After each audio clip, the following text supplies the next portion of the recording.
Welcome to Between Two Peers, a live stream show where your hosts, Miss Sassy Seamstress, I always fuck that up, and Sir Danger Muppet invite a guest from around the known world to answer your pressing questions about life, the universe, and everything.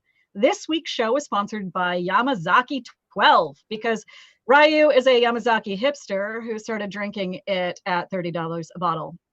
This show is rated R for language, possible sexual conversation topics, actually most definitely sexual conversation topics, and general sassy opinions. I am Tulia. I am a Laurel in the West Kingdom. I've been in the SCA for 27 years, give or take.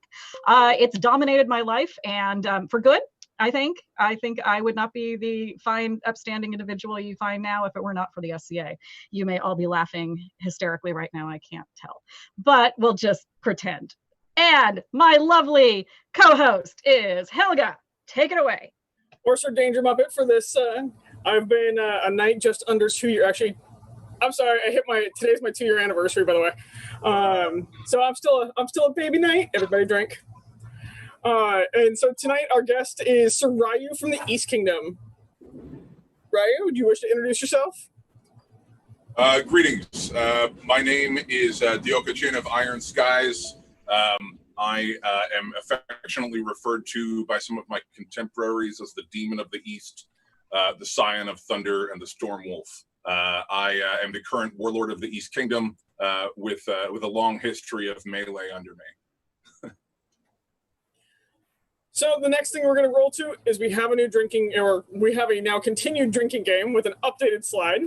So if you wish to play along at home, drink anytime a guest or host uses the wrong name for a guest or host, because we can't do it for everybody that sends in questions. Whew, we'd be terribly ripped.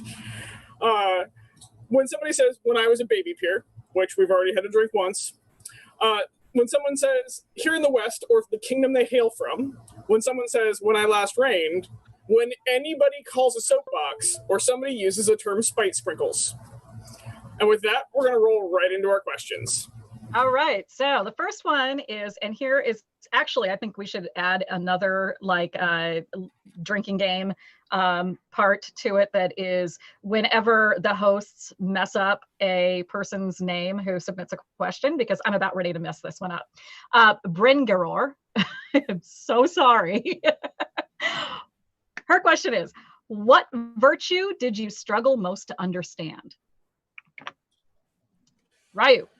Oh, that's I mean they're all so easy to mess up, right?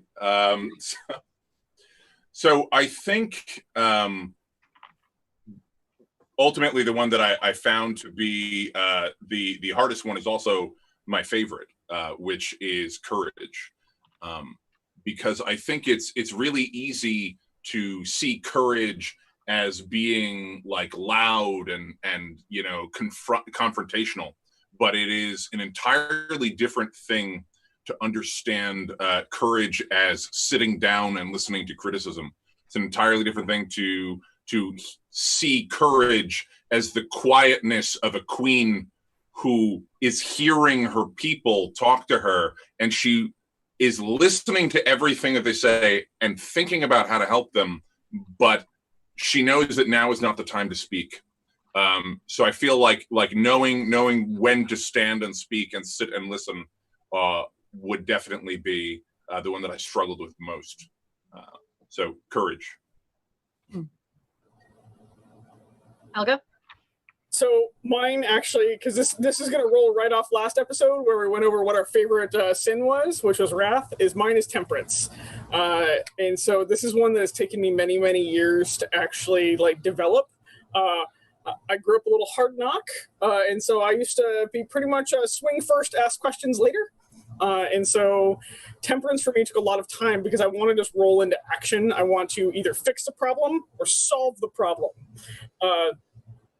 So both of them can happen the same way. And so temperance for me was a long process of developing and sitting down and learning mediation and learning that occasionally shutting the fuck up is a really good idea. And, what put the little topper on that was being queen, because as being royalty, you really have to kind of sit and watch yourself and make sure that you're representing your populace all the time. And so I think that helped me in that journey. And it is something I am still working on because I am a wrathful little creature. And so I have to remember temperance all the time. And it's a constant work for me. You know, I think mine has to be, I'm actually torn between charity and patience. Charity is one because I tend to be really selfish with my my time, and I don't want to, and I think a lot of that comes from just not, I have overextended myself in the past in a bad way, and so I kind of flipped into like the other side of things, which was where yes, I'll be the first person to volunteer for every job, and I burned myself out really bad, and so now I have dialed it way back, and now I'm very much like, you know, that smacks of effort, which is kind of the next part of, I think, charity in a, actually diligence is another one too, because I'm lazy. So yeah, I think charity, diligence, and did I say kindness or patience? I think patience. Those are all like ones I really have to work with and like catch myself on, and like, you know, you can do better, Tulia. You can take on a project now and then and help somebody, you know, out. Just because it's, you know, your natural inclination is to want to be lazy doesn't mean you have to just give into it constantly. All right, we ready for the next one? Yeah, let's do that. So the next one comes from Bran. Favorite inspiring non-historical person? So a fantasy or sci-fi character, and why? Oh man, I would have to like narrow that to genre. Like any one particular, like I could name a favorite character in every series, in every comic medium, in every science fiction world. You know, I find often that the characters that I absolutely adore are the ones that I am the most dissimilar to, but I really wish that I could be them. You know, the Uncle Irohs of the world. You know, for those of you who love Avatar, it's on Netflix. Go watch it.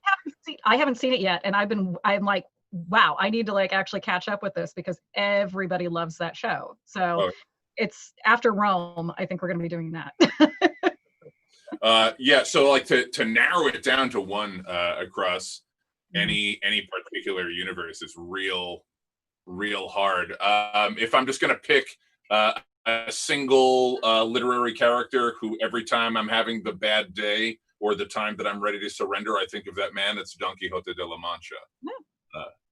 The impossible dream, the notion that like, you know, like you can fight on, and even if you fail, it was more important that people saw that you tried, knowing you would fail, because the message was more important than the victory. Yeah. Wow, that's good. Actually, I hadn't even thought about like, you know, going back into like classic literature for some reason. My brain went straight to like movie characters or anime characters or whatever, but like that. It's also a really good book. If you haven't read it, you know, definitely read it. And it's been years for me, so but super readable, very approachable. Always tilt when others would yield. Exactly. Climb every mountain. I mean, that's the musical, but still. It's a good musical too. I guess I go next because Helga asked the question. So I would have to say Princess, now General Leia. I think she is, her and Wonder Woman, I'm going to go with both of those. They're the earliest like positive female role models I was exposed to as a little kid. And I think, you know, both of them have very similar like can do, but still believes in good sort of attitudes about everything. And I'm a very pessimistic person who, again, like is pretty lazy. So I see everything that they stand for and I'm like, God, yeah, I totally agree. And then I just have to fight myself to like actually get my shit together and do the thing. But yeah, I think that those are my two. Okay, so you guys are going to laugh at me terribly. And so hang on for this ride. Jonathan Livingston Seagull, actually, that stupid little book, that terrible book. He is like that character in that seagull, like just kind of the motto I use through life, besides, you know, tilt when everybody else should yield. And somebody reminds me of that often. But that character, I got introduced to that book real early on, and that character kind of defined like the weird path of struggle of getting better and being unique when everybody else tries to like herd you into the same. If you're the same, you survive. If you're different, you die. And it kind of goes through that in the book. And so that happens to be one of my favorite fictional characters, is a damn little seagull in a book that's only like 132 pages long, and you can read in 45 minutes. Is it even that long? I remember it being a much shorter book, but I love that The book. one with pictures in it? Yeah, I know, that's the best one. The pictures are the best part. So no big deep thing there. It's like, we're gonna go with a kid's book. You know, it is what it is. I mean, most of the archetypes of our personality by the time we're like 5 years old, right? Definitely I just happen to love Super Grover. Oh my God, Super Grover was my favorite. You and I, Ryou. Super Grover is the best. Whether or not he actually had powers, we don't know, but he believed. Yes, and that was his belief and his goodness. Well, he could fly. I mean, that was kind of a cool power. Yeah. All right, next question, again from Bringarar. Hopefully I said it right that time too. I got it right the first time. Who knows about the second? In 5 minutes, you must fight a duel. What is your weapon of choice and why? All right, Ryou. So I must fight a duel. Like, it's not just I issue a challenge, right? Mm-hmm. Somebody walks up and needs to like fight you, and you're like, crap. Okay, I got to grab with the first thing. What would it be? I would always just defer to matched forms. Whatever it is. If somebody's just like, like, I challenge you, I'm like, okay, matched forms. What do you want?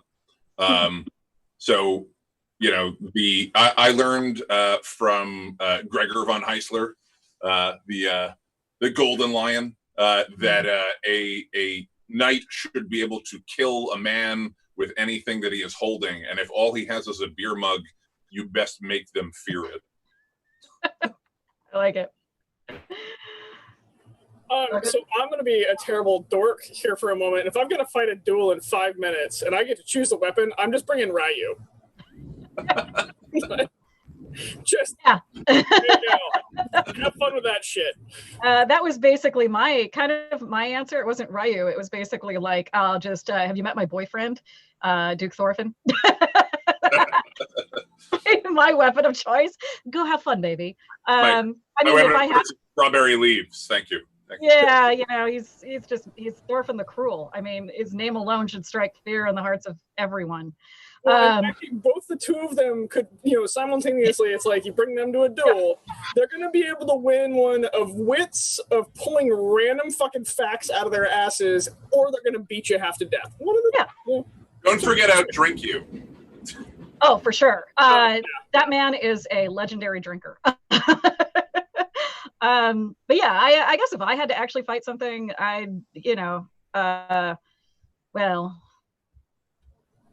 needle and scissors, stabbing things. I'm really good at stabbing things.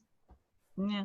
As long as you're fabric, or also just I leave like pins strewn about randomly, and that can also be really an effective defense mechanism because people step on them. Lakers at 2 a.m. Yeah, exactly. I tell Thorfinn all the time when he comes down to the basement, where this is where I'm recording, by the way, in my basement.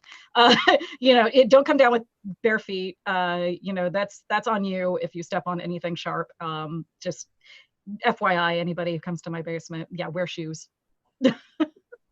See, that could be a duel, is like 20 paces across a seamstress's floor barefoot. Oh, yeah. I mean, that's like walking across like fire coals. The least pins wins. I step on the fucking shit all the time, and I'm just so used to it that I'm like, oh, a needle just drove itself through my big toe again. All right, pull it out, like, say a couple of swear words and like just be done with it. But some other people who aren't used to that just don't appreciate it. Apparently it's very upsetting. All right, are we ready for the next one?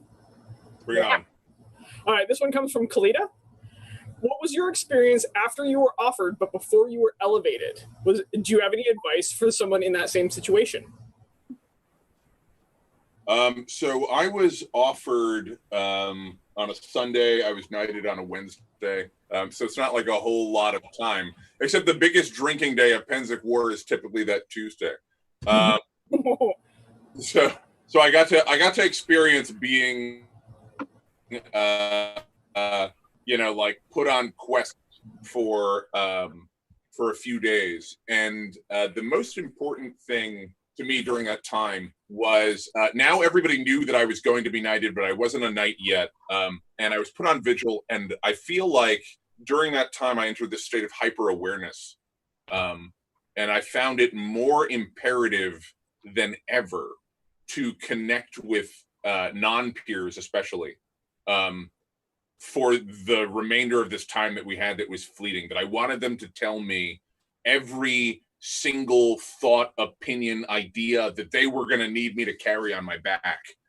Like, be like, all right, when you get in the room, ask these questions. When you get in the room, don't forget us. So I feel like during that time, it was this hyper observation to ensure that I never forgot where I was from because of where I was going.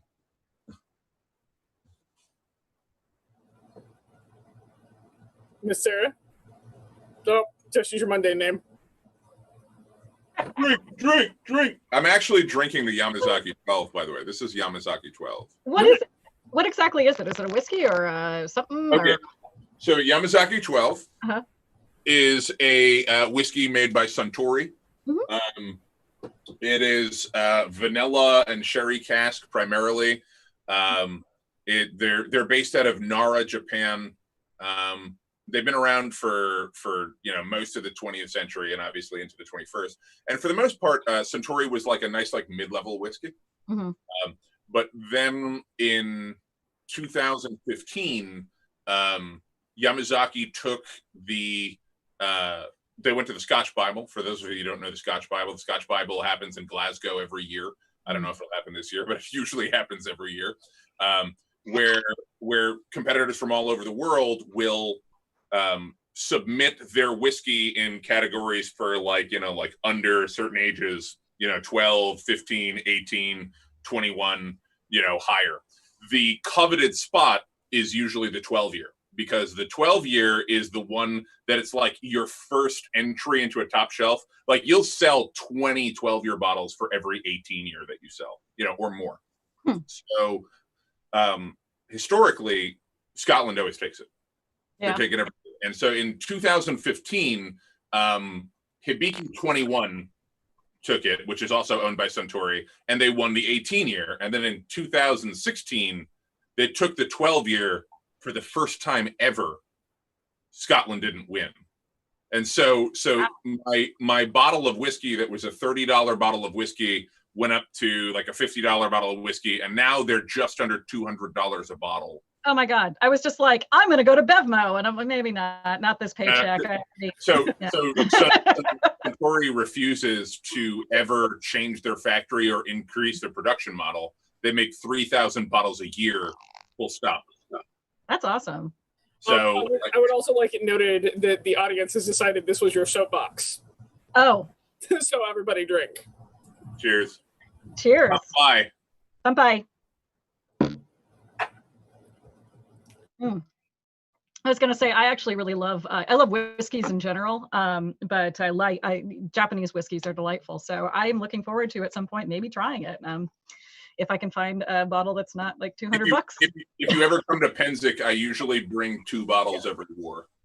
Oh, that's awesome. Well, we were gonna do Pennsic next year, so hopefully things will be ready for everybody to invade. But we got to get back to the topic on hand. That was super awesome though, because I just know I like Japanese whiskey. I just don't know anything about it. So thank you for that.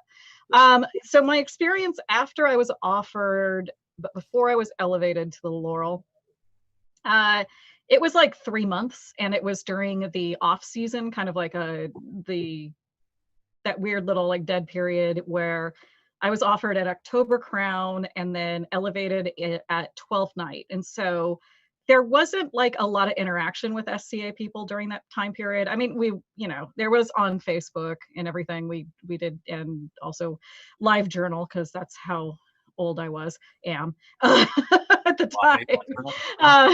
There was a lot of discussion about it, but there was not a lot of like real interaction with other, SCA people in an SCA context. And so I guess any turmoil, if there was any turmoil that I felt about it, it was completely internal. It was whatever was going on between my little gears.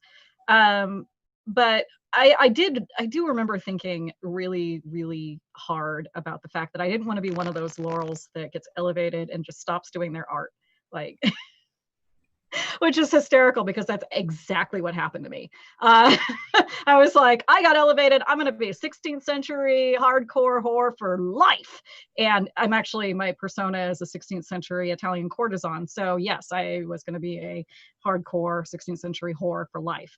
And then almost immediately, I mean, maybe within like a year or two after getting elevated, I basically was like, I'm done with this. I want to do other things now. Like, I'm not interested in anything 16th century. I'm not interested in teaching. I'm not interested in sewing. I like kind of suddenly my attention just completely went 180 to something else. But I think it's really ironic that I had all of these, feelings and thoughts about like, I'm not going to be that guy, but I ended up being that guy. So advice about that, don't think that you're going to be any different, I guess, because in my situation, I thought I was going to be different. I thought I was going to be, the person, of course, who doesn't give up their art, who doesn't get sick of it, who will live and die by this, breathe it for every day for the rest of their lives. And then quickly found out that that was not who I was. And that, I kind of, there needs to be like something else to work towards, and I hadn't found it. So that was mine. So also just don't be surprised if you realize that once you've achieved the thing that you've been striving for, you get it, and then you're like, okay, cool, now what? Like, that's a thing. It's a real thing that happens. And also, I think if you're not a peer, and this will sound really self-serving to say, but if you're on that path and you're having those thoughts of, well, I'm going to be different than all the asshole peers that I know who do XYZ thing, maybe there is a reason why those peers do XYZ asshole thing once they're peers. Have a discussion, have a little understanding, because I think once many people find this out, and I myself was one of those people, that once you're on the other side of the fence and you're in the peerage category now, holy crap, it's like drinking out of the fire hose. It's a lot to take in. There's a lot of existential crises. There's a lot of like, what do I do? Oh my God, all this responsibility, all these people looking at me and wanting things from me, or wanting advice and wanting, needing things. And I need to be there to give them these things, and I want to be there and give these things, but maybe I'm fucking up at it, and I'm probably fucking up at it for sure. So before this becomes a soapbox, because I don't think this is really quite a soapbox, this is more just advice that's pouring out of me.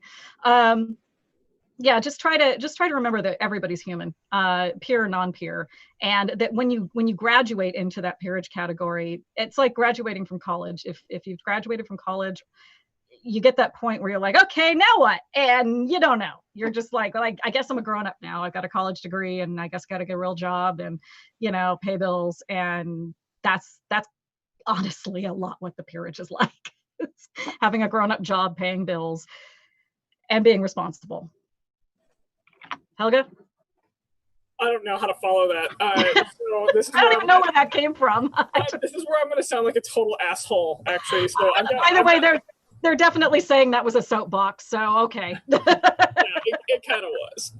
All right. So I've gotten to go through this experience twice. And so the first time was pretty contentious. It was actually really interesting. There was a lot of like, I got offered my Pelican, and there was a lot of like, yeah, and then there was like not half the people, but there was enough peers that came to me to be like, you're too young for this award, you don't belong in the order yet, yeah, you have the body of the work, but you're too young, and you're too like, I want a better word than random, but it's probably about that. And so I got really mixed messages the first time that I was like in that transition, but that transition, I never felt separated from my friends. I never felt separated from my peer group. Cause at that point, my peer group for like being a pelican were a bunch of pelicans. And really kind of like somebody getting their pelican doesn't really remove them from their friends group. It doesn't like set you apart from a lot of people. It's just like, oh, that person has a pelican, walking on.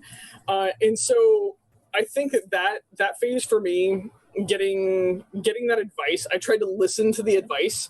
Anybody that started the conversation with "you're too young for this award" was like, awesome, we're gonna fight now. But it's like, I'm gonna fight you eloquently, and we're gonna have a conversation about this where I want to know your feels, and then you get to hear like my rebuttal to this. And so it was actually really good for that whole temperance thing. It's a very good experience. I'm having a feel, or Helga, I almost said your mundane name. I didn't though. I'm having a feel. I have a soapbox. This is kind of a soapbox. This is kind of honestly a soapbox in the sense that the statement, "you're too young to have X peerage," like, you're as old as you are when you get it. Mm-hmm. And that does not take away from anything that you did to achieve it.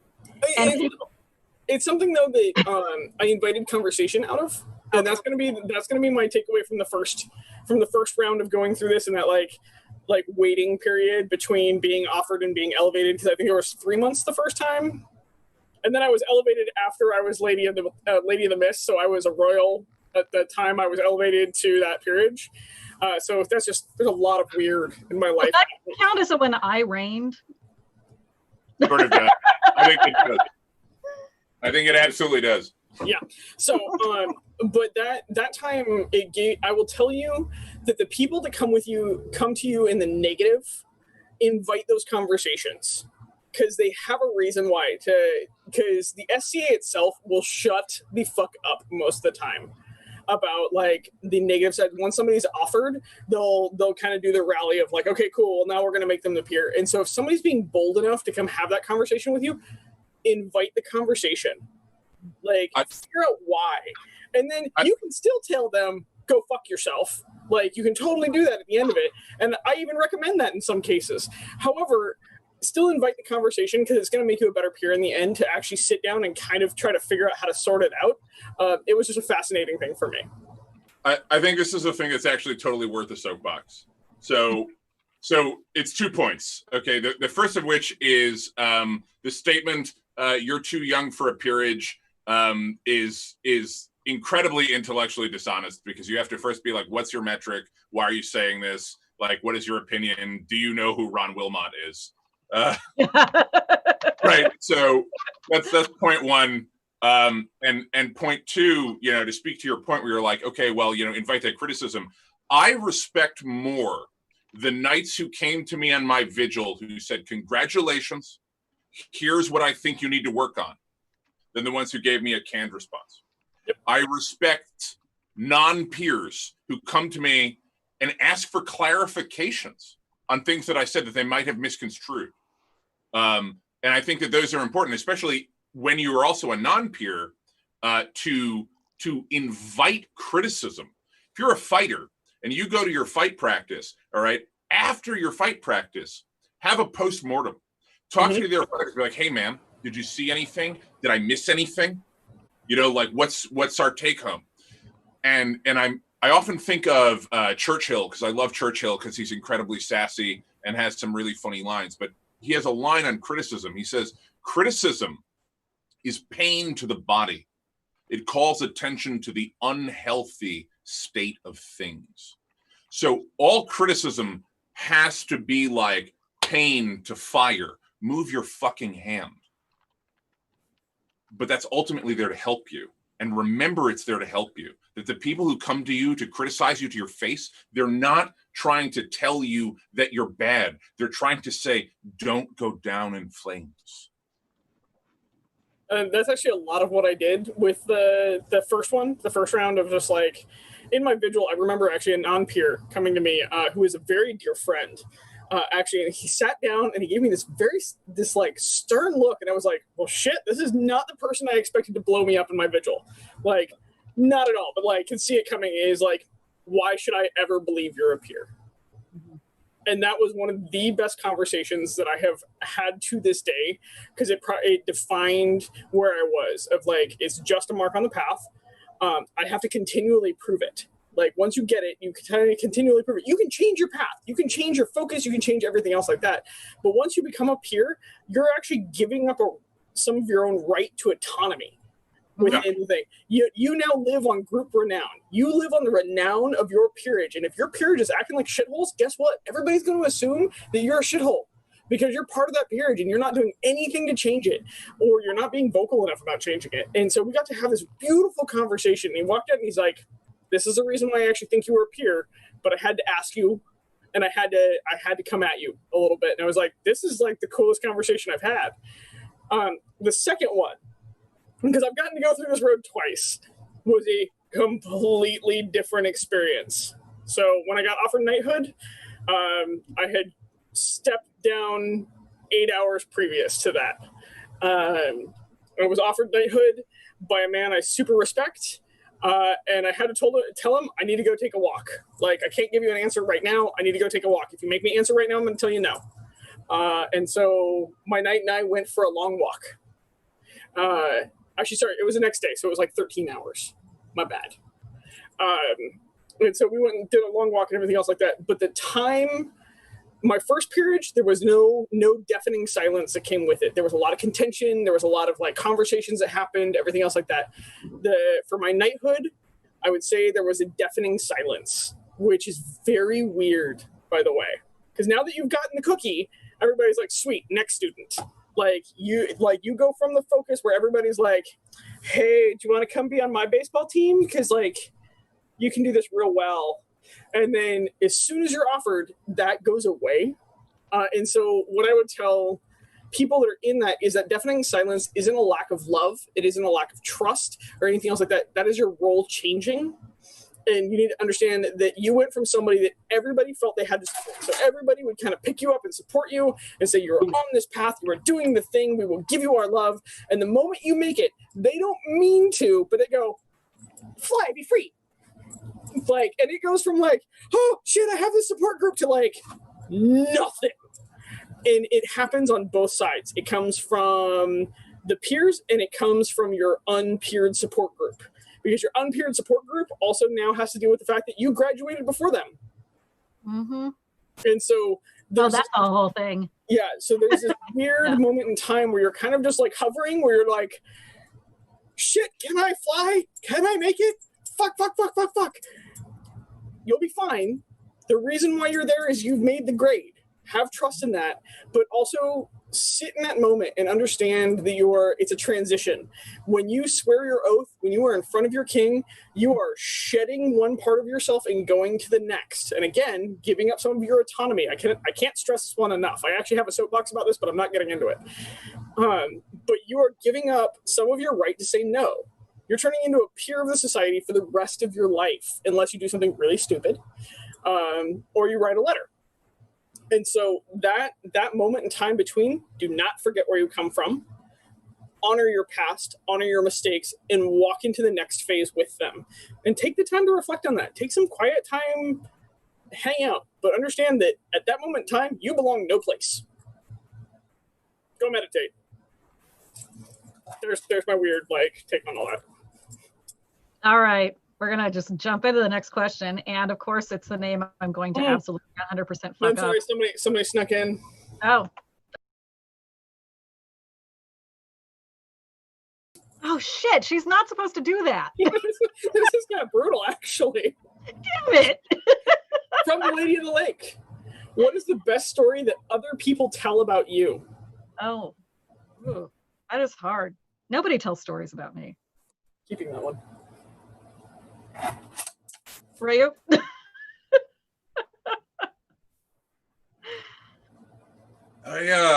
All right. Trying to think of like what is like a really good story, or like what is like a really good experience that like we remember together. Like I've never heard anyone tell a story about me. That I think anyway, other than someone recounting a thing we did together. Because I mean, every fighter in the SCA has a no shit there I was story. I have a personal favorite experience, which is one of mine. It was Penzic 41. And Sir Albrecht tells this story. And we're talking about there was a battle that is affectionately referred to as the Hidden Valley Ranch battle, where the field was like divided in like a weird like echelon. And we were with the Southern Army of the East Kingdom, which was given the tactical loss. Direct quote from the warlord at the time, who was Farrell von Holstern, the main man. And he was like, we did not expect you to win that. And we did. But it was a 90-minute resurrection battle for flag cap points. And we had the enemy pinned to the spawn. And they had like the 10-minute, like, you know, warning, like the bell goes off. And like all my guys and I are like just exhausted. Tanaka is like down on the ground, like can't breathe. And he's still like finding the energy to muster. And I look over at Albrecht, and I have my helmet off. My knee was still all fucked up at the time. And, you know, I get some water and I look at him and I go, "You ready, old bull?" And he goes, "I'm ready, young bull." And we put our helmets on and we sling our pole arms over our shoulder and we go, "Let's fuck them all."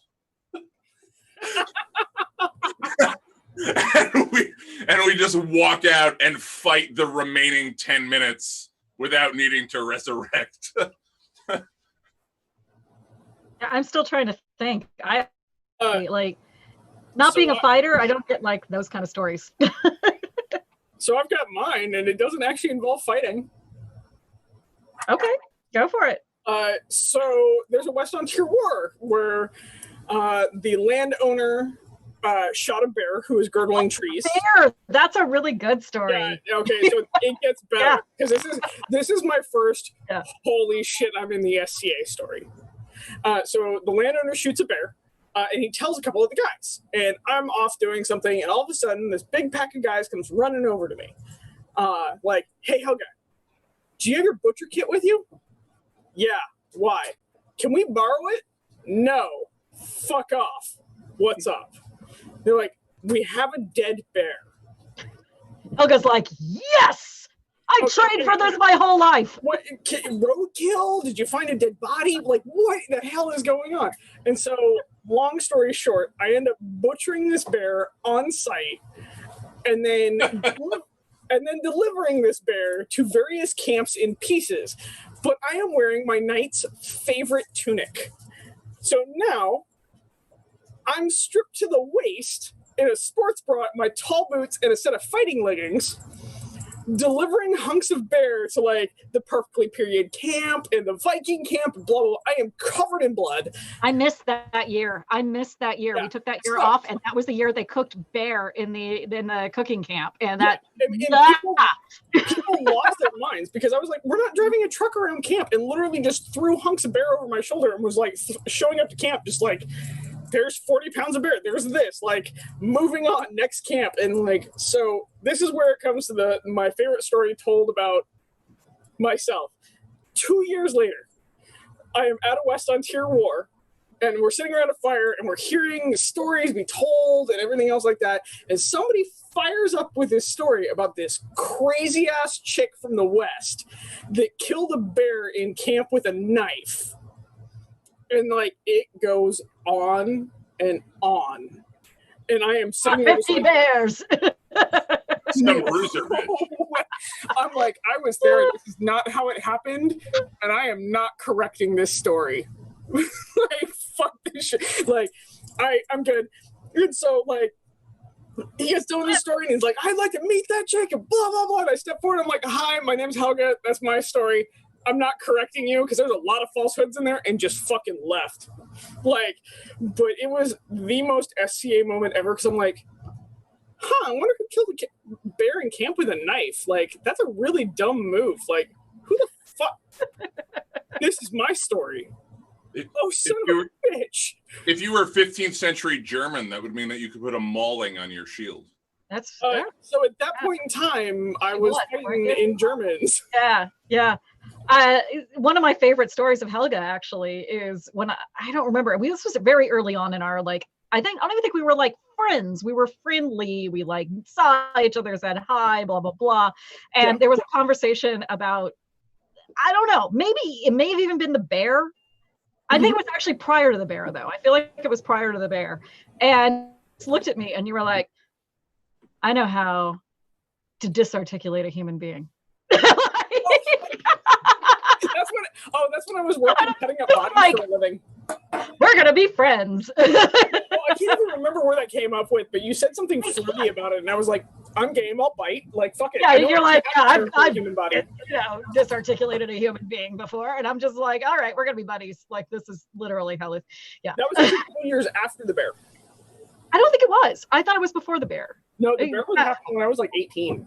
Oh no, the bear was not that early. Girl, I know you're young, but that was like 20. Hang on. Alfar was king, I think, if I'm not mistaken, because he talked about how you gave him he got to eat the bear paw or something like that, and it was a whole thing. Anyway, he got like the best part. But yeah, I think it was Alfar's first reign. So that would have been like 2011. Were you 18 in 2011? I doubt that. Yeah. I know you're a baby, but I was in my early 20s. Yeah. I don't really, goddamn, I don't know what stories people tell about me. Fuck. Usually I'm just hanging out in a corner cackling madly at all the other shenanigans that are going around me. So I don't know if you've got a cool story about me, like put it in the comments and let me know. Although Kinhill did say that she did talk about me. She talks about the time that she drove me and Thorfinn up to Seward in Alaska.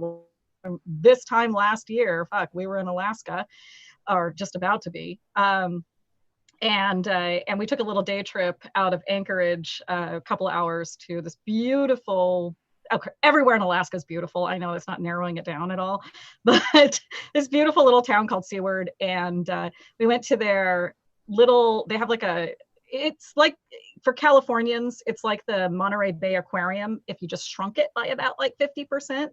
And it's just this fabulous, like kind of like, sea life aquarium conservation area thing. And Thorfinn had an experience with a puffin, which was really cool. They had like a whole puffin experience thing.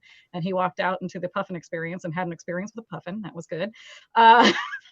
And then we went and we drank beer at this really great brewery that's up there. And because apparently Alaska is just filled with amazing breweries. But anyway, so I guess that was something that Kinhill dropped in the comments and story she tells about me. I don't know. This clearly sucked. Hey, you're fine. Shall we go to the next question? Yeah. Okay. Let's do that. So this is the question where I'm going to totally butcher your name. I'm sorry. I already butchered it in the previous episode and you already yelled at me about it. But Mori Subaki.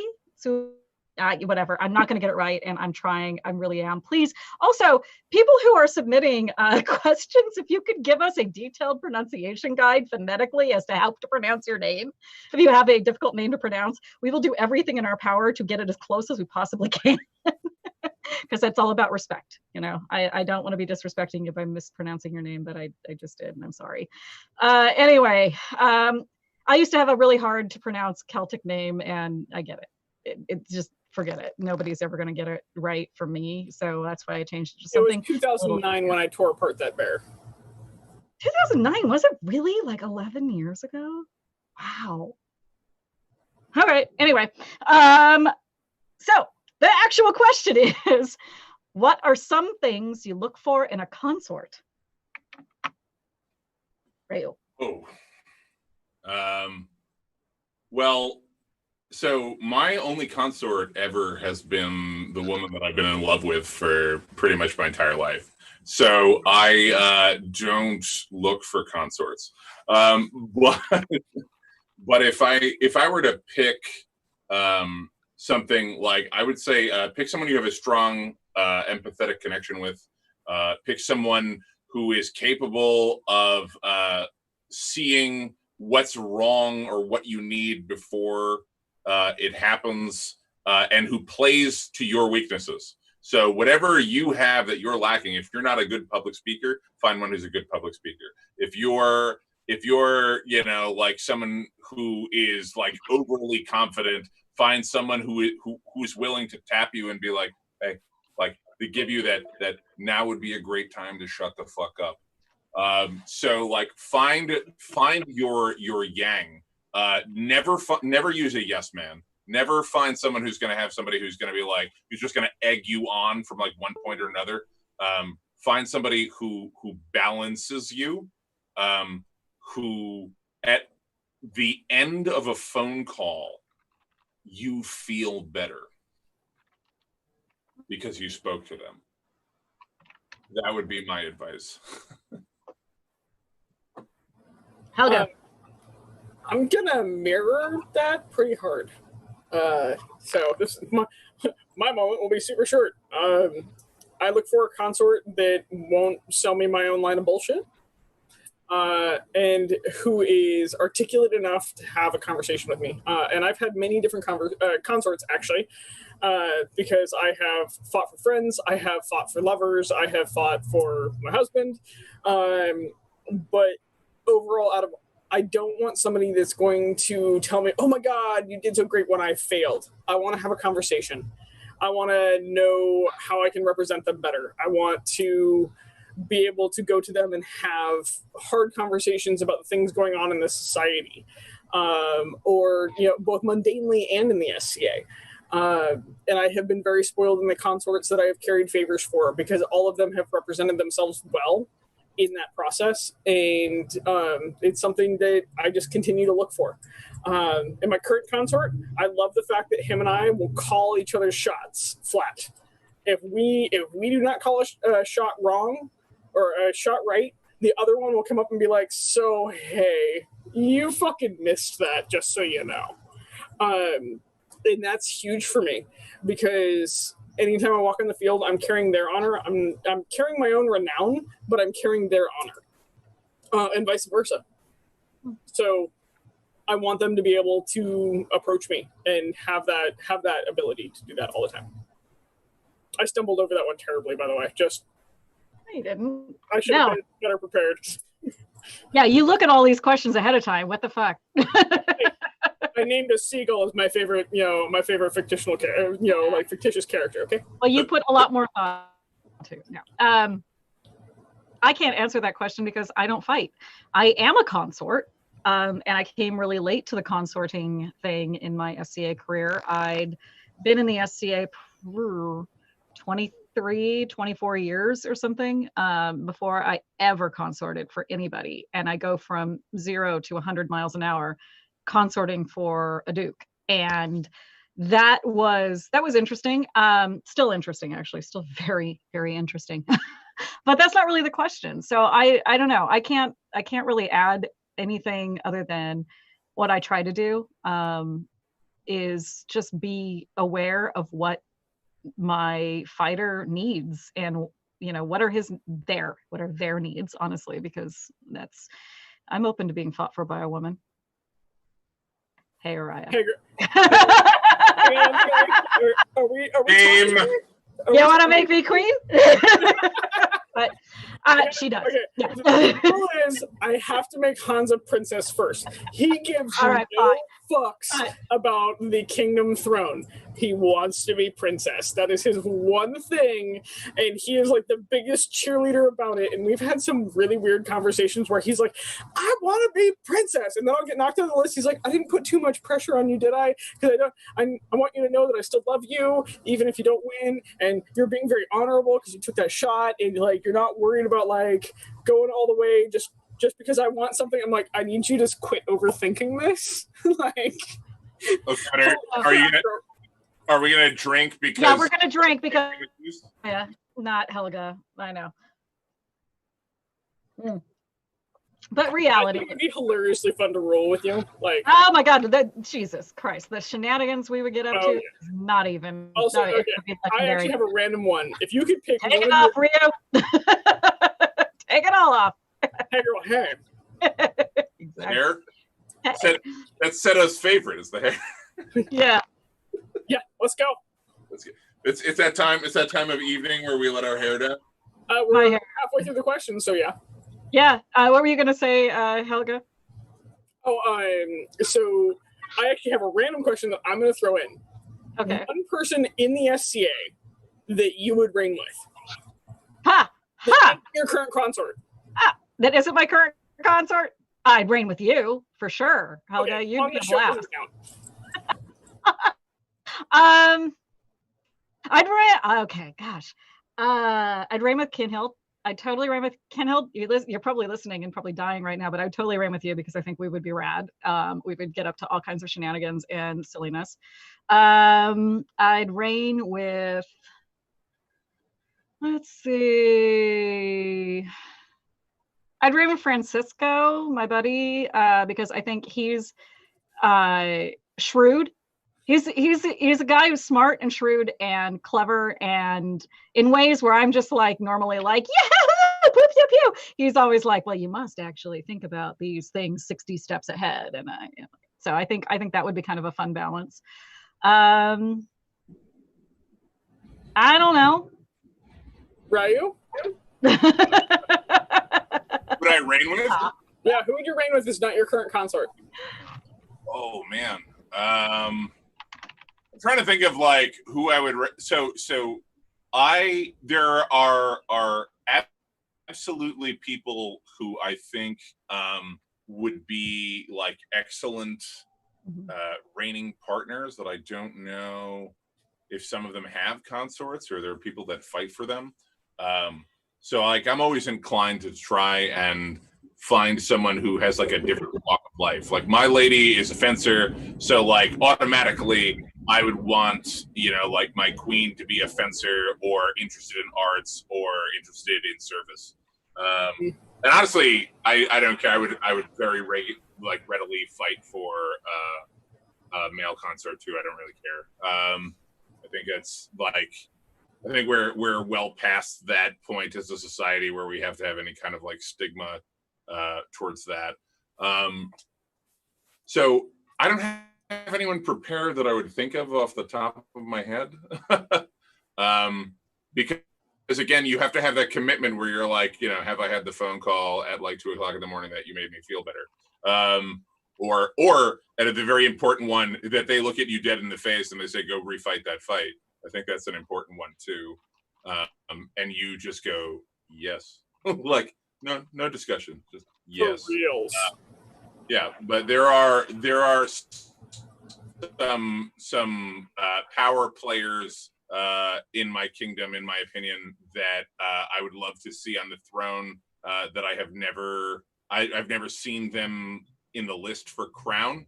That had it been okay, I would probably go over to them and ask them. But I'm not throwing those names. I feel like all of a sudden I'm like Ryou stripped, and now I'm like, why am I still wearing a coat? That's a great question. Why? Take it off, girl. Sorry. So you're welcome to the world. Oh, hey.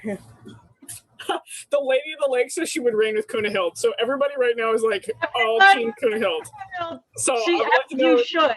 You should. I know you're watching. Like, so far, everybody's team Kunhild. I know for a fact Thorfinn would reign with Kunhild if, like, he got the chance. He would like completely just throw down because he's a mad Kunhild fan, and I feel like we're just really. Kunhild's fucking amazing. I know, right? If you do not know her, you need to meet her because she's the raddest. Okay, so I'm going to tell a story about Kunhild because I can. Okay. Kunhild and I met in. Kunhild had originally the that is a very loud creature response to me, which is not abnormal, by the way. Like that's a pretty normal response out of other human beings. Is like, that's a little obnoxious over there. I think we're embarrassing her right now. She's in the chat. I don't know how I feel about all of this love. So Kunhild and You're touching my toe beans. Stayed up and got drunk, and then had a snowball fight while I was princess in Awertha visiting, and like we're running around, and so like her and I are running through the woods having a Is this discussion when you guys about, got like, so drunk that like everybody was wrecked for like 5 days later? okay, I would like to note that the Worthans know how to fucking party, okay, and like hardcore. They're like We got nothing else to do during the winter. they're like drinking with the sweets. Like, do not go there unless you're a professional. And so we're running around the woods at like below zero temperatures, and like we would occasionally like we'd zip down and we're talking about things, and both of us would like stop and perk up and be like, was that a wolf or was that a moose? Because the wolves won't fucking touch you, but the moose will fuck you up. And so like we would both be like, and we looked like two meerkats, like now we're good, and we'd keep going, and then we show back up to the cabin, and everybody's like, where have you been for the last hour? Like, it is 3 a.m., you fuckers. There'd be so many answers to that. Yeah, she also tried to ditch the car in a snowbank with the Californian in it, and where so like we're going around a corner, and all of a sudden the car just breaks loose. And like I grew up in the woods, where like you learn how to ditch a car in a snowbank for a reason, because if you hit the pole, you fuck up your car. The snowbank won't. And so like now the car is sideways, and we go into the snowbank, and Kunhild is looking at me like, is she gonna freak out? I'm like, do we need to get out and push? Like, are we good? Can you get the car out yourself? And like, we zip out. Also, I'd like to know we drank more coffee than anybody should in 2 days. Like, no one should consume that much coffee. But now that we're done on the love fest of Kunhild, one, I would totally fight for Kunhild. I'd actually totally reign with Brennan. Oh, really? I think that would be a riot. Yeah. Which Brennan? Your Brennan. My Brennan? Yeah. Like, the two of us reigning together would just be a giant, hilarious shit show. It would be explosive. Yes. Also, watching Keelan and Hans just sit there and be like, oh, what the fuck are they doing now? Well, hell no. We'd be drinking our asses off and playing giant Jenga. No, I don't know if that's true. Only because, like, you know, there's like a certain, like, with the Brennan Keelan reigns, these are my very good friends and I love them. So like, you know, I watched this happen, and this is not a slight against Brennan in any way, but like Keelan generally knows what the fuck is going on, and Brennan is off. Like, and so like if you don't rein Brennan in, right, and Keelan is not there to rein Brennan in, he's Brennan, who is great. We'd be fine. I got this shit. But saucy. I'm the one that runs the spreadsheets for definitely saucy. All right, are we ready for the contentious question? I think we're going to go really over, by the way. It's almost 8 o'clock. And I don't going longer? Yeah. Is our guest okay with going over 8? Yeah, I'm fine. Okay. Like, it's really like thumbs up. everybody else is going to just tune in. Or tune out. Who cares? All right, contentious question for the night. Oh, this is really contentious. This one's like literally you might have to have a soapbox about. Let me just pour my drink while you ask it. Okay.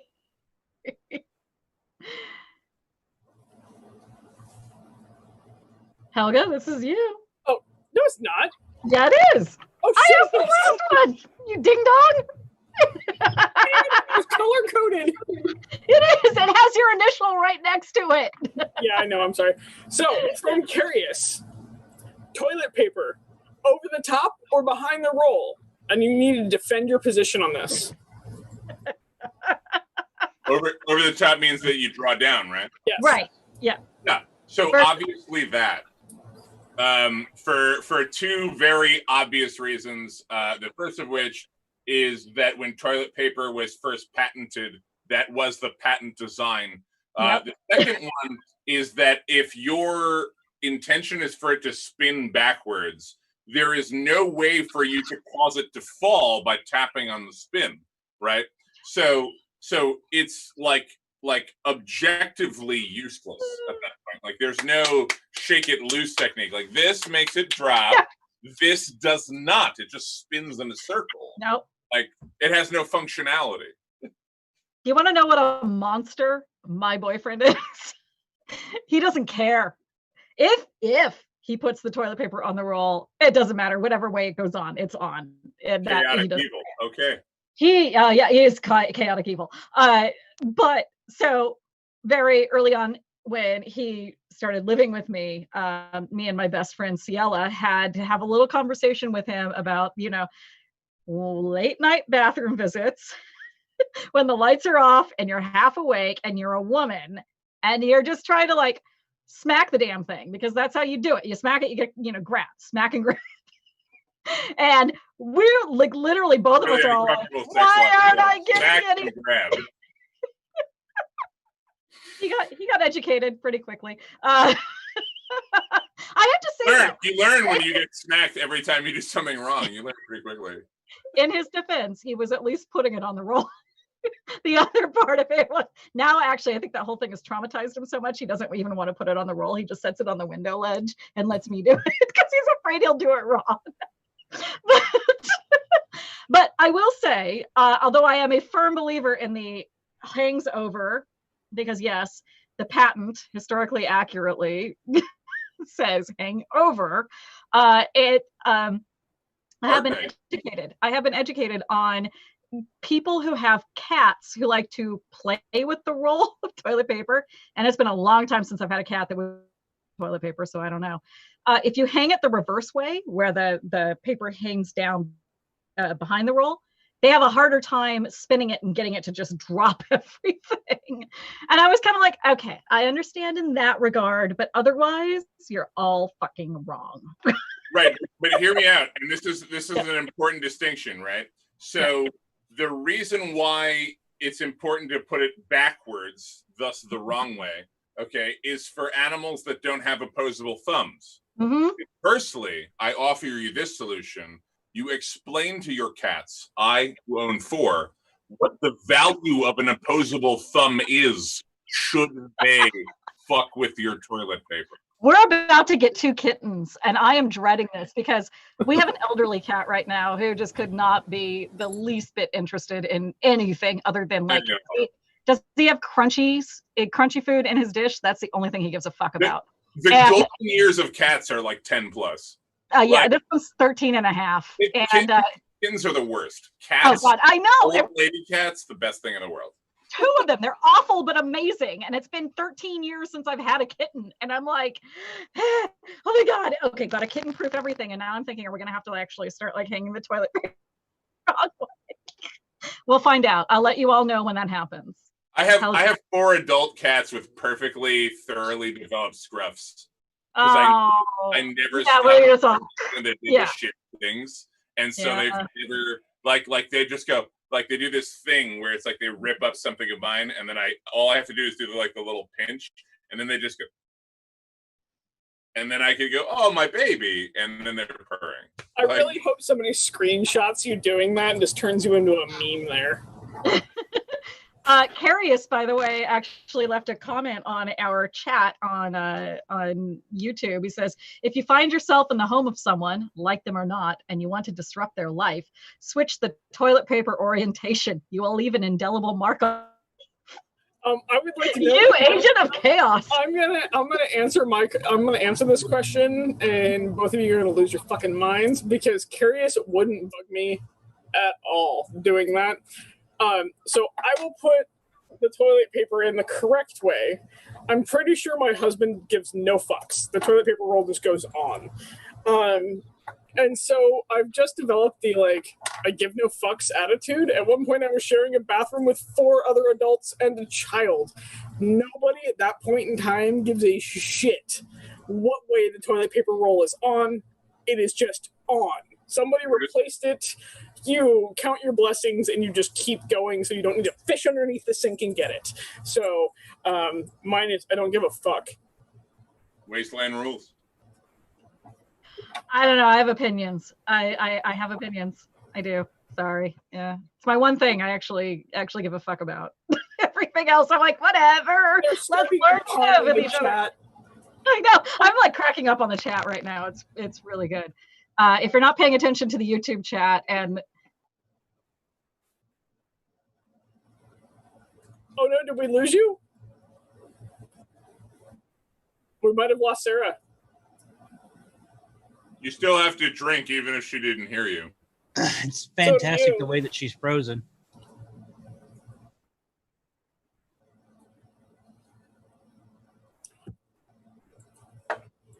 Because I realized that I am much more of a lightweight than you are, Ryou. So like, I just need to like cause some way for you to catch up. I've been drinking this whole time. I pre-gamed before I started this interview. Yeah, but you gotta pre-game like a professional, and yeah. There is the service warning. There is one dude who ever hung with me the whole way, and that was Cullen McKinnon. And everyone else who has tried has fallen hard.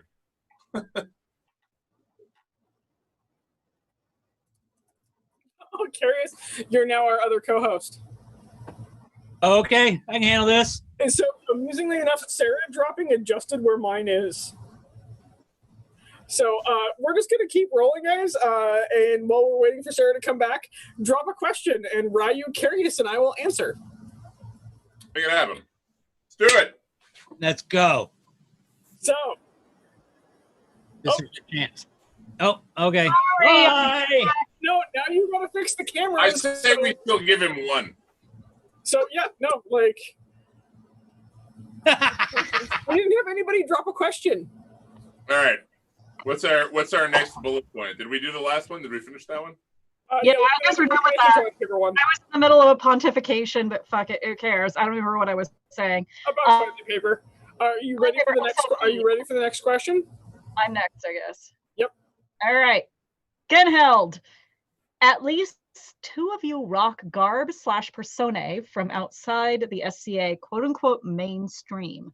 What do you think members of the SCA can do to encourage each other in research and acceptance of more geographically diverse personas? Guaranteed, I have a soapbox on this. I live in a soapbox of this. So I started originally, and I was immediately met with contention. So when I heard about the SCA, I was like, okay, I wanna go and be a Japanese persona, and I wanted to be a Japanese persona because I already had Japanese clothes. I already had Japanese clothes because I studied Japanese martial arts.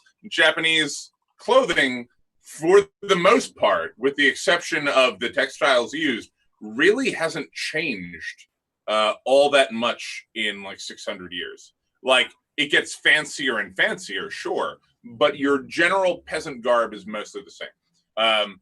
And I was immediately met upon my entry into the SCA with people who did not like the fact that I did not have a Western European-centric persona. So my response to that was, of course, fuck your own face. And I created for myself a persona that was, in fact, Western European, which is why I am Enriquez Sandalio Corvo, known as Ryou of Iron Skies, because I am a Portuguese Nanban, because the Portuguese had a colony in Yoshiganara, Japan in the 16th century. And so I exist literally as a troll to people who demand European personas, simply to bait them into trying to pick a fight with me so that I can be a 16th century European and then tell them exactly what they can do with their opinion. So I have some fields. Where that regard is. I think it is important within the SCA that we emulate all cultures, ethnicities, and arts that we find beautiful and unique, that don't need to belong to a particular, ideal. We don't have to be Arthurian, and we don't have to be, like the French court or the English court or High German or any particular thing. We need to be the thing that we found beautiful in the world.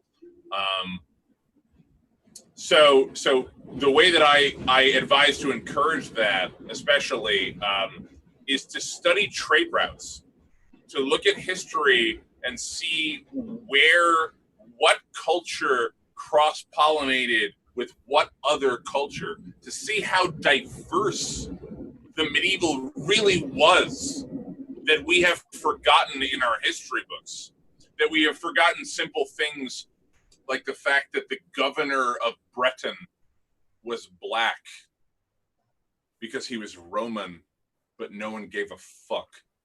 Mm-hmm.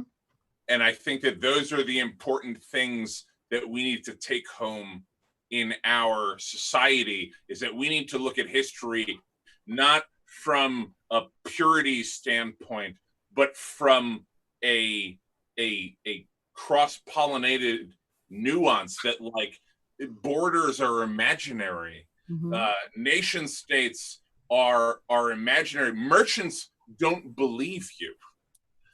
Merchants crossed every single mile of road to bring an Italian before Kublai Khan, to bring Yasuke from Mozambique to India, to Macau, to Japan. That was one man who saw that much of the world. Look at those people, follow the routes that they traveled, and then build your persona around people who might have known them. Mm-hmm. I like how he just threw down and just hardcore. And you see me nodding furiously over here, like, yes. Yeah. So, I'm going to go, like, this may be a little bit of a soapbox. And so I am actually just How many now... soapboxes have we had now? Like 3, 4? This episode has been full of them, and I have a feeling this Five. episode is probably going to run an hour and a half, like like an hour 45. So everybody just hang on for the ride. Yeah. I am developing outside of the norm persona. I am obsessed with the Scythians, and I am covered in their tattoos, and then redrew a bunch of their artwork so I can have original artwork on my body. But I have an entire collar of Scythian tattoos. And when I found them, I was like, oh, that's my people. Part of the thing in encouraging each other in research and being more geographically diverse to actually go after this question is we have to let go of the idea that the SCA is a specific historical reenactment. It's not. We're actually the best of the bunch, and this is where I'm going to be like, the more you know. We are the gateway between a LARP and a historical reenactment. At least in my mind, everybody can tell me I'm wrong, but I don't give a fuck. Because we have everything from very LARP-like tendencies all the way to super hardcore historical reenactment. And you can find that within our society. And it's one of the coolest things about the SEA, and it's something that I will die on this hill about, that is worth protecting.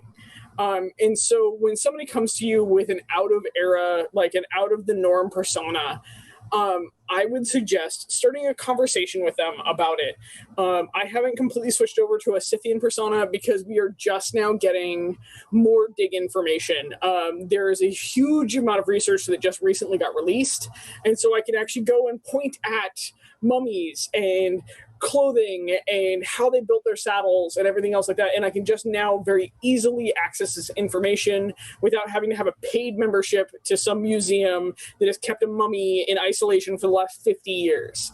And so what I would do is to encourage things is to not start with look outside your box and think outside your box and understand that the coolest thing about the SCA is the fact we are a huge tent. We are a giant tent of anywhere from I felt like putting on a skirt and a corset and hanging my boobs out to I'm going to figure out how they felted this animal onto this coat and why they did it that way, and specifically what it meant to them culturally. And just remember that that's the SCA, and that's the reason why we're so big and we're so worldwide. And so as soon as you feel like you need to start to narrow your idea down of what the SCA is, check your fucking privilege at the door. Check what's going on with you at the door and understand that we all started with an idea and go from there. And Do I think that our laurels should be running around in elf ears? Probably not. But you know what? Under specific circumstances, completely okay. There's certain circumstances that are completely okay. And if you feel you need to judge them, you really need to check yourself. Because one of the ways that society got so big, this is actually totally a soapbox, everybody. Oh, no, this is a completely soapbox question. One of the ways that society got so big is because we're so broad. Celebrate that diversity, celebrate the fact that somebody can show up in blue jeans and a tea-tunic and be accepted just as much as somebody that has spent 100 hours researching what they're wearing. Both of them deserve it. Honor them for what they are and go from there. A fucking min. And I'm gonna put down my soapbox now. Yeah, well, I'll take the soapbox over. Yeah, I guess we're just passing the soapbox from person to person in this one. Everybody's drinking. Oh, we're all very, very drunk by now, but maybe not. No, we're not. Okay, fine. I'm tipsy. Whatever. I'm a lightweight. The point is, and I think this was said in the comments, and I think both of you have said it as well, that one of the strengths of the SCA is that it is a big tent. We have a reputation for being the Society for Compulsive Authenticity, or the Society for Sword Carrying Asshole, or whatever, you want to like put that acronym in there for the SCA. But in reality, we have such a broad, open territory of what it means to play in the SCA. And for me, what I like to look at it is, I was raised the fall of the Roman Empire to the death of Queen Elizabeth I. So we're talking, like 300 AD to 1603. 1600 year, 1300 year time period. Right. But that's where I became acquainted with the SCA. There was no rules about like, well, who did you get to portray within that period? Who did you get to like, oh, you can't be Native American. Well, no, you can, because Native Americans came into contact with Europeans in the late 16th century. So fuck yes, you can do Native American. Like, like there was all of these debates when I first started about like what you can and cannot do. But I always looked at it like, hey, what we're trying to kind of do is we frame this like weird little world around chivalric, chivalry, like the idea of the chivalry, which was a very specific moment in time that, existed from like the 11th to roughly the 13th century. And then it got blown out of proportion and really weird when you get to like 15th and 16th century. And then awkward romantic and post period. Exactly. It's a very weird little like microcosm of an idea, but there was no parameters put around it other than like, and especially if you go back and you look at the invitation for like the first SCA event, which was basically, it said like, shoot, I'm not looking at it in front of me, but it basically said, or anytime that chivalry was flower, and then it lists like Outremer is the Eastern, like China, Japan, Korea, like the Asian countries. And then also Elven, like they name drop like, Elvish, come on in, as long as you are of a period when, yes, what? I would like to note that the Western fealty oath is based off of Tolkien. Yeah, the Western Rite kingdoms. I think the majority of the kingdoms kind of all base it off of that oath that was it Pippin or Mary? The East has no oath. Okay, well, the one that we use in the Western Rite kingdoms is all based off of Tolkien. It's the "Here do I swear by mouth and hand, fealty and service to the kingdom of blah." And then there's some different variations thereof, but like the West Kingdom, like literally you just insert like, whatever the Tolkien version was, because I can't think of it off the top of too many cocktails, and then put in West Kingdom. Yeah, it's Pippin's homage, or his vow of fealty, and it is incredibly powerful, the words of that, but it comes out of a fantasy novel, because what we do in the SCA is not strictly historical reenactment. It isn't, and that's okay. And I liked my the way my boyfriend puts it. He says we're the granddaddy of LARP. We're not coming at this from a historical standpoint. We're not coming at it from I shouldn't say a purely historical standpoint. We're coming at it from, we're all a bunch of nerds who really like random concepts of like chivalry and medieval stuff and whatever, you know, that happened in the olden times. But and a lot of really shit happened. Right. And that happened around the world, around the globe. And it touched one another at one point during, and that's kind of where I'm going back to. It touched one another in a very non-consensual way most of the time. It still happened. Oh boy. I just realized I was like, oh, that was non-consensual touching. That's called colonization. That happened. Yes, colonization, and we actually in the SCA need to confront all of that as well. Right now, the conversation about, you know, whether or not we should be a big tent or we should be a small tent, but we should have that next level. That's a deep conversation. We have that conversation about like, well, hey, you know what? All of our things that we kind of want to believe in as SCA people, a lot of that's founded on some really problematic non-consensual touching of cultures. That's the next stage. And it's happening right now, and it's happening very inelegantly in a lot of ways. But I think the conversation needs to keep happening because we need to keep having this conversation. What we do is not sacrosanct. It's not. I'm going to throw out a really cool thing because I want all of the people who are also Japanese personas or who love Far Eastern personas to know about this one particular thing. I want you all to go and look up the Mexican ghost soldier of the 16th century, because there is an example of a Ronin that was hired by Iberians who made it to Mexico. So there's Japanese samurai in Mexico in the 16th century who has a caballero shield, which is a traditional Iberian shield, and an arquebus gun, as well as a katana. So you're thinking like Fallout 1602, but it's a perfectly period persona to be a Mexican samurai. Oh, 100%. And Baby Ninja just actually had a really good point. He said, you guys can't hear him, but he said they found Roman coins in a Japanese temple. The Romans had a far-reaching, Vikings had a far-reaching, and it is literally, you can't be a human being on this earth without running into another human being. You can't throughout history. And so I don't think that it's fair to just be like, nope, we're only doing white people in Europe. Like, because the SCA is not about that. And actually, that was something that came up in the live chat right now on YouTube. Mistress Genevieve said, how do you respond to cultural appropriation discussions in the SCA?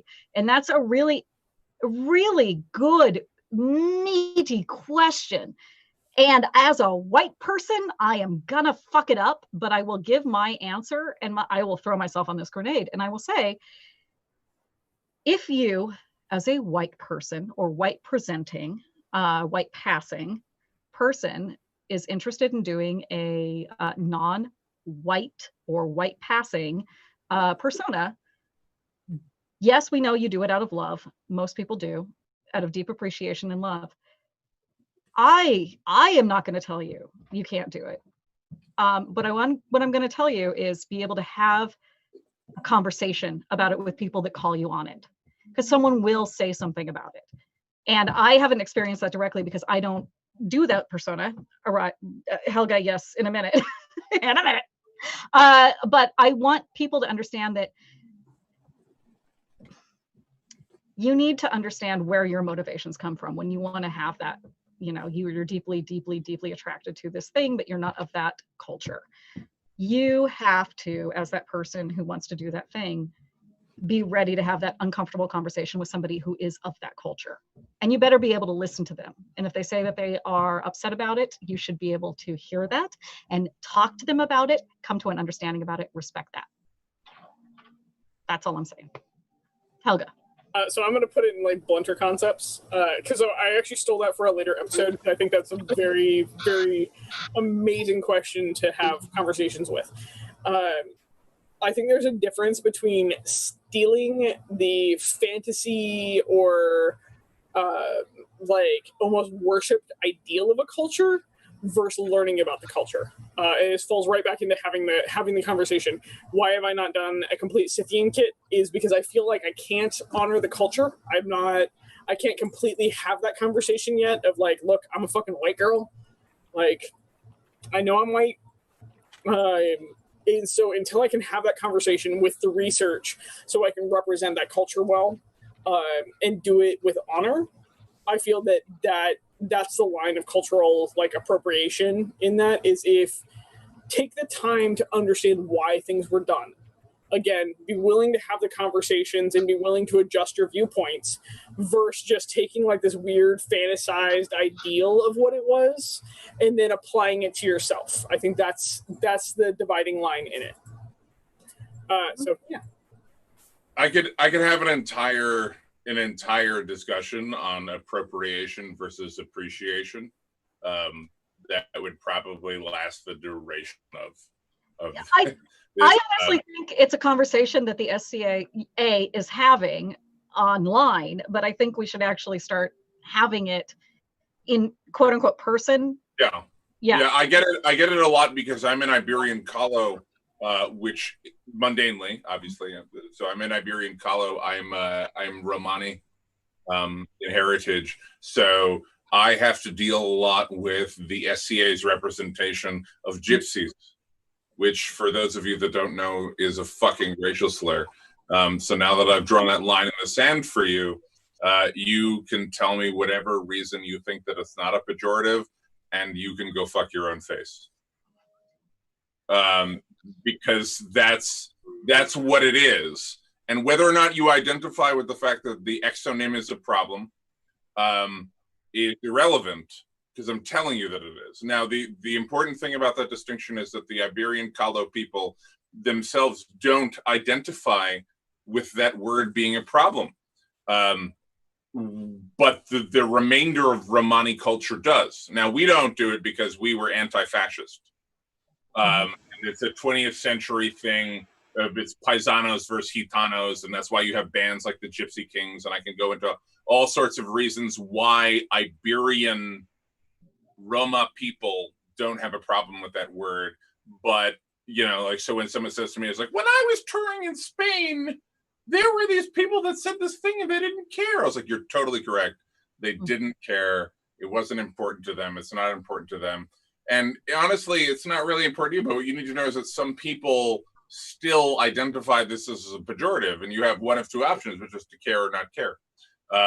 And if you don't care, we know. And if you care, we know. So what you need to look at when you represent, if you're like, hey, I really love these people, I'm really fascinated with them, I find them really interesting, I think that's wonderful.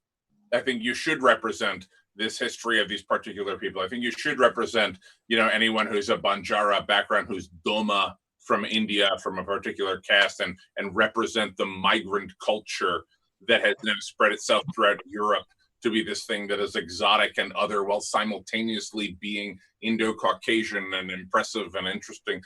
But I want you to keep in mind that we are not some weird circus fetish. And that's the thing. Exactly. Are you fetishizing? Are you like, oh, they're exotic? Right. Or is it, I really, really am fascinated by this culture and I want to dive into it and learn all about it and become like, just try to like, not become it, but to like get as close to it as I possibly can. And I've met both. I've met both within our game. I have met people who have loved the culture and ethnicity that I am from in the SCA so much so that they have said things to me that I was unaware of, which I was like completely stymied by. I'm like, brava. I'm very, very happy to see this thing. Simultaneously, I've seen the people that are like jingle belts and don't think this is a problem. Yeah. And there's a very broad face to the SCA that just doesn't think it's a problem. They're like, oh, well, they don't mean any offense. And I'm like, that doesn't mean it's not. And yet they're mad about things like, I don't know, Japanese personas in the SCA because that's quote unquote not medieval. Like, what are you looking at? Like, why are you looking at that one thing and not seeing like the actual thing that's problematic, which is the way that people are actually engaging with those personas? Because to them, Romani people, broad stroke generality, are a fantasy race. They're not, though. From that D&D standpoint, right? Like that D&D, like this one group of people, they don't belong. They're not a real thing to them. They're fantasy. Okay, they're in the same category as elves. Helga looks like she swallowed a canary, so she has something to say. I kind of like rounded out because I realized that my slightly tipsy brain had that like moment of like, there's a difference between researching and honoring a culture and fucking whitewashing it. However, you cannot be, as a white person, the arbiter of what that is. Exactly, and that's actually the thing, is that's the difference between it. And it's just like forgetting that the Roman culture had many different races, many different skin tones, many different languages. Roman, like, portrayed is always like a slightly tan white dude. And I'm like, there is a ton of research for very dark-skinned individuals in there, and so like multiple cultures, and they didn't just consume a culture and take it over, they adopted culture. And that's actually one of the things that I think we need to remember in like doing the outside the norm personas. And actually, I think we all need to drink, because this counts as a very long soapbox for all of us. How would you call this whole I never show? stopped. I've been doing this whole fucking time. Well, I need you to drink more because I actually want to get you drunk on this, but that's beside the point. Is I think that we need to remember when doing the outside of the norm personas is that a lot of our history was very whitewashed for a very long time. And we had a lot of our history destroyed. In our lifetime. Yeah, in the process. Yeah. And so you don't see a lot of the pictures with African-American Victorians, which, by the way, super fucking hot. And the Romans and everything else like that. And so we have this huge cultural mix that was basically deleted, like Control-Alt-Delete, removed from our history, that is just now coming to light. And so what I would say Queen Andromeda, ancient Greek queen, Ethiopian, all of the pottery of her, she is like the night sky. She's absolutely flawless. And so that I think that with adopting those outside the norm personas, we actually need to celebrate that a little louder. And so this is not, and I'm not trying to get on a bandwagon or anything else like that, but I think that we all need to focus on the fact that if I'm doing a Scythian persona, I need to understand that that is not how I look. That is not at all. And I need to actually honor that in the fact that that is not my actual ancestral bloodline. And know that, and so I can have those conversations, because if I can have those conversations and honor the background, then I'm giving credence to it. But if I am taking it away, that's when I fall into appropriation. So it's, you know, I have a master's degree in humanities discipline, and so I did a lot of study in the lead up to that about cultural appropriation versus cultural appreciation. We can have that nuanced conversation, but I don't think the wider society, I mean that mundanely as well as in the SCA, I don't think anyone is really ready for the nuance. I think what is really important right now is to hear the voices of people of color in marginalized communities who say, this is not okay that you, whitey McWhite girl, are doing a thing, and to be able to honor that and to step back when that happens. And I think that is a thing that a lot of people, white-skinned, white-presenting people aren't used to being confronted with and aren't comfortable with. And it is a This could be an entire goddamn show. Well, actually, amazingly enough, maybe we should actually have a roundtable discussion about this. I would love to do that. At some point, where we actually do a very focused, like off our normal time show. Yeah. And do it. And if people would be interested in that, I will 100% put the time into setting this up, because both mundanely and in the SCA, this is a very real thing right now. There are some people who should definitely be involved, and I will gladly inbox you about I was going to say, actually, the Society Inclusion Officer is someone who has done a lot of outreach on this subject and who is very knowledgeable about it, and actually, I think is mundanely accredited in talking about this sort of thing, not just as, you know, within the SCA.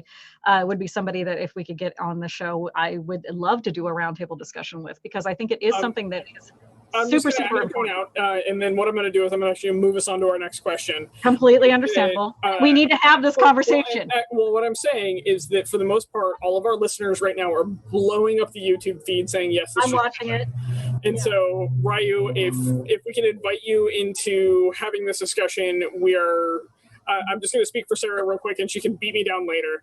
Both her and I are very happy to help back this and make this a thing, so we can actually have this discussion in a much broader sense. Absolutely. Let's make it happen. Let's do it. Okay, cool. Cool. All right, we're going to have to move on. Talking for a little while. Hex in too. All right, cool. So, this next question is actually from me. Now Helga brings it down a notch. I'm going to bring it back down a notch, okay? So we've already been going an hour and 35 minutes. So what is your favorite non-sexual physical sensation?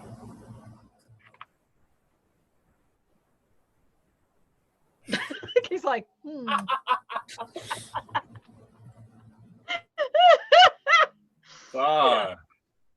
And we have to drink because I totally dropped your name. That are like physical sensations versus which ones are things. So I love to see someone create something. And there are two very distinct times when this happens to me. And the only way that I can describe it is I can feel the nerves at the base of my spine take control of my neck, and then make sure that my head does not look away. And the two times that this happens to me is when I see someone drawing or painting, or I see them playing music. It's not the sound that they're making, but it's every nuance, every bit of minutia that goes as they tune their instrument, as they prepare to create something that will be a permanent, lasting image in existence. That most assuredly. Yeah. I have to talk now? Yep. Shit. Head scratches.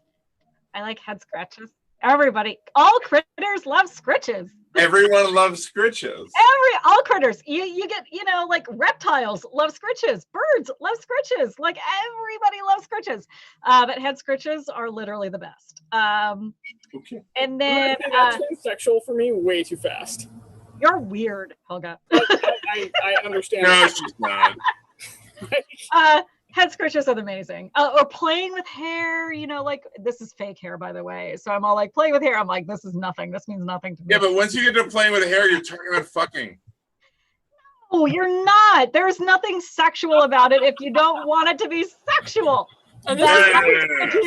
There's nothing sexual about it if you don't want it to be sexual. I just like occasionally, like me and Thorfinn, he's all like, hey, will you scratch my head? I'm like, I'll scratch your head. And he's like, this feels really good. And it's not sexual. Like, right. I know You're like, hey, it's not sexual, even though this is this man that I have this sexual attraction. Yeah, but that doesn't mean it's sexual, because sexual. I want to fuck. That's not the same. That's not the same, because it does not mean I'm about to fuck. Trust me, that is not. It doesn't mean you're about to bang, but definitely the fact that you're like, hey, this is someone that I'm interested in sexually, that I'm all about sexually, that I want to fuck sexually. You're into Thorfinn sexually? I would 100% watch that. Anywho, I was gonna say you're with your trusted partner who you don't. Here's the thing: you don't have. Oh God, we want another soapbox for fuck's sake. We're gonna have a soapbox. Just because you're with someone sexually doesn't mean that you're going to have sex with them all the time. We have to have that conversation. What? Yeah, but like scritches very readily turn intimate.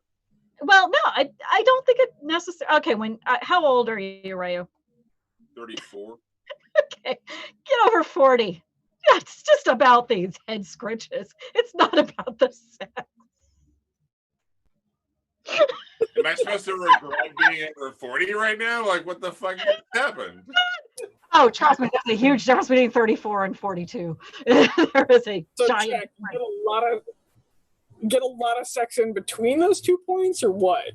No, I mean, well, there is, of course, a lot of sex between those 2 points, but once you get to a certain age, it's literally just about the head scritches, and you're like, I can give a shit about the sex.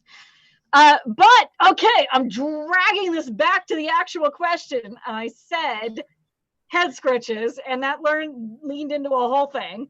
I was gonna say if it's not somebody else doing a thing for me, like sensation-wise, Rachel had a really great. I'm sorry, Rachel, I totally blanked on your SCA name. But you had in the chat about like being in a cool cotton sheets, like a high fiber count sheet, when you like slide into that at night. The brand new sheets, the ones that you just put on the bed. Freshly washed. That is 100% something that you're like pre-masturbation material right there. Oh, shut up, Araya! Like, then you gotta work. Like, I'm gonna drink. The first thing you think of is, oh man, I'm gonna fuck these. I have another one. So I'm a very tactile person. Surprising because I'm a costumer, right?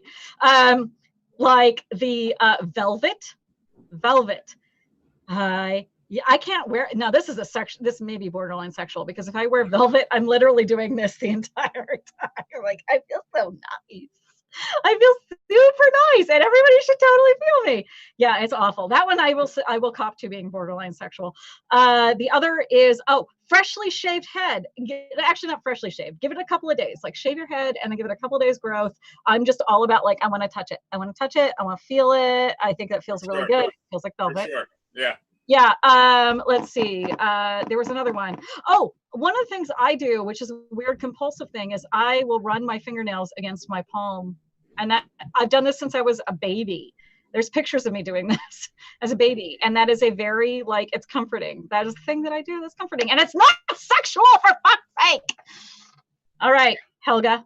I would like to note that this is a very hard conversation for me. Like, a very just terribly hard conversation for me, because pretty much I can turn anything sexual. And so, thank you, Fred. This is, for me, there is a moment of, I grew up as an equestrian, and there is a moment in time where when you're on a galloping horse that the world falls away. And if you're in sync enough, you can feel their heartbeat and your breathing rate matches theirs. And this is one of the most sacred moments of my life. Is I had this damn little throwaway horse that turned into the best animal that I ever owned. And I still miss him to this day. And there was a moment where we were galloping up a hill, like up this huge mountain right after a fresh rainstorm. And I was bareback, and I could feel the moment our hearts synced and our breathing synced. And it is one of the longest memories in my life. And so that for me is the perfect sensation. And it is when you have a 1,200-pound animal that you trust that much, in that moment, it is just fucking poetry in motion. Poetry. And you can't find that often. And so that is my favorite non-sexual physical sensation, is the moment you bond with something and an animal at that level, and you can feel that sync, and the world falls away because it doesn't fucking matter. So there you go. There's my answer. All right. Well, according to Helga, everything is a sexual, physical sensation, and Until you get to that. until horses. Until horses, which Okay, may there's or may 2 not rules in this also- world. Don't fuck your horses. Don't fuck your squires. Yeah, that both of them end badly. That is true. So, okay, I guess we're into the last 2 questions. And Andromica asks, what is your least favorite storytelling plot driver and why? This one, Araya picked. No, I picked it. Did I pick that? No, I picked this one. Oh, it has my initial next It's to it. got But I your don't... initials on it because you get to read it. Oh, right. Sorry. Wait. Say this again. Say this again for me. Okay, so what is your least favorite storytelling plot driver and why? So like your I'm interpreting it as like a cliche in storytelling, like in a book sense of the word. Like, So I'm just gonna go with the entire story arc of the most recent Star Wars trilogy. Where I'm supposed to give a fuck because somebody was related to somebody else because their father was X.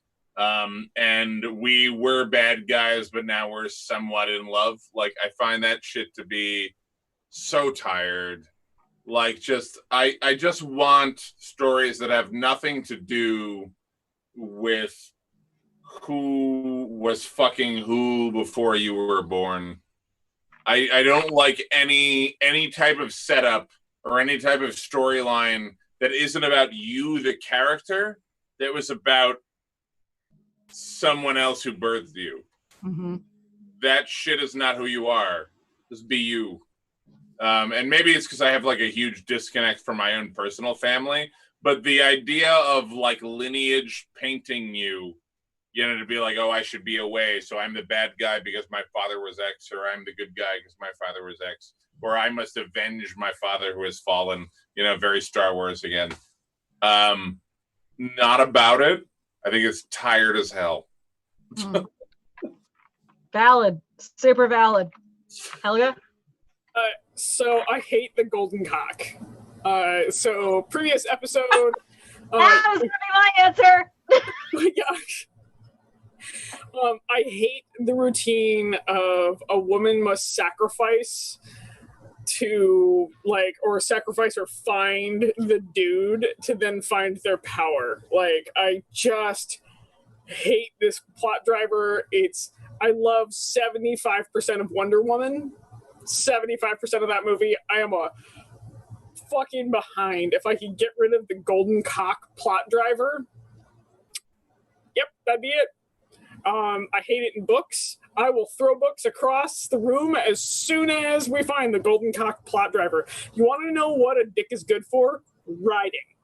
Okay? It's not going to give you any magical powers. You're not going to fucking find yourself. Nothing else. Nobody completes you unless you figure out your own goddamn shit. Your friends are much more likely to give you the right answer, and your heart is not anywhere near your pussy. So do not feel that just because a dude sticks it in there, that you should have feelings. I think that's a totally separate point, though. The whether or not like somebody completes you, right? Mm-hmm. Because you're supposed to be a person independent on your own. Now, what I will fight you on Wonder Woman was I don't feel like Diana was ever portrayed as needing the golden cock. I feel like Diana We're gonna fight. No, I feel like Diana was self-realized at the point of the No Man's Land scene. Nope. And I think that she was self-realized at the No Man's Land scene, which I actually will totally fucking admit I cried at. Okay. yeah, we all it was did. fucking magic, in and they theaters. almost didn't even put it in the plot. 3 times where I will say that they fell on the golden cock rule is when she is figuring out her powers to defeat the god, blah, blah, blah. They go to him. They go to the one night she slept with the cock instead of the moment in time where she's in the town after No Man's Land, where all the soldiers with PTSD are celebrating that victory. All the townspeople are safe for just a moment. So they take a moment in the movie where she has found her strength and her power and everything else like that. They take that moment and they sacrifice and get rid of it. After they lay it all out for all the memories of him flying an airplane to go sacrifice himself. Cool. That should have been one flash of it. And then it should have been a flash to the townspeople. It should have been a flash to everybody else in the unit. It should have been everything, because that was humanity. Instead, that movie fell on the golden cock rule super hard as soon as they did not recognize the sacrifice of everybody in the unit to get her to that point of understanding that her power comes from the fact that she empathizes with humanity. Yeah, but I think that a lot of that was rooted in the fact that, like, selflessness is a superhero trait. But selflessness came in that entire unit, so they had to focus on him after she slept with him. Yeah. Teacher, call him me. Call him me. Can we add that to like the list of drinking when we make Araya like spit her drink? Because that's pretty funny. It's 100%. Drinking. It is 100% spit box. 150% what Helga just said. I think my earliest introduction to this was when I was a preteen, and my mother, mother and father were both huge fantasy literature nerds in the 60s and 70s, and then when I was born, and then, so forth. So when I was a teenager or preteen, really, I was probably about like 11 or 12 years old, my mom started introducing me to different books that she loved. And one of them was Mercedes Lackey, and it was the Pern series, and Menely, who was a certifiable badass. And I remember reading it as an impressionable young girl, and being just like, yeah, badass girl, like fucking doing it for herself. And then she meets whatever the fuck that guy's name is, and she's just literally like, oh, you have a penis?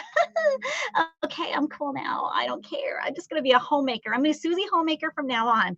And every single time, this Helga laughs at me. I agree with you. So Mercedes Lackey, by the way, was also a founder in the SCA. Just saying. But like the idea that, love suddenly turns a woman, and where she's like, oh, spitfire and badass, and then she falls in love with a man, because it's always with a man. It's never like, oh, she falls in love with a woman and then she becomes like self-actualized and really cool and rad. It's more like, oh, she falls in love with a guy, and then suddenly the guy's the badass and she has to take a second seat to it, and she's like, whatever, it's okay, I'm a lady. Like that as a very young person. And we're talking like in the mid to late 80s, I was having this like, what the actual fuck is all of that nonsense? Like, you don't go from being a badass to like having sex for the first time and being like, well, all my agency is gone. Oh, well, it was fun while it lasted. I can tell you that after the first time I had sex, I was just like, this is really, it was just like, this is really weird. Do you think why is this hot? That was my response to sex for the first time. I didn't scan that as in Wonder Woman, and like Wonder Woman's my personal favorite of the big three. Wonder Woman is the only member of the big three that I actually have a cosplay of, because I do a Wonder Woman cosplay, because she is my favorite. Oh my god, can you please post photos? Oh my god, okay, wait. I am such an asshole. It's not Mercedes Lackey, it's Anne McCaffrey. And all of our readers right now are screaming at me. Sorry. But the point still stands. No, it's not, because the whole aspect of Diana is that, like, Diana's chief power is love, right? That's why when Blackest Night happened, she was a Violet Lantern, because love, it had nothing to do with the fact that he's a man. It had to do with the fact that was an individual that she loved. But it's not portrayed like that in the movie. So, like, I'm a huge, like, don't get me wrong. But if we took away the beautiful blue eyes that belonged to whatever the fuck that himbo's name was, I don't remember what his name Either. Nobody remembers what his name was because Chris he was Pine. Is it absolutely... Chris Pine? Yeah, Chris Pine. He was irrelevant, Okay, irrelevant to the fucking plot. His name was like John or Jake. So whoever Oh. 2010's version of Brandon Fraser was, that himbo, it didn't matter. It was the point was that she had never experienced romantic love beyond that point, and that a lot of Wonder Woman's power comes from the aspect of romantic love. It had nothing to do with the fact that he was a man.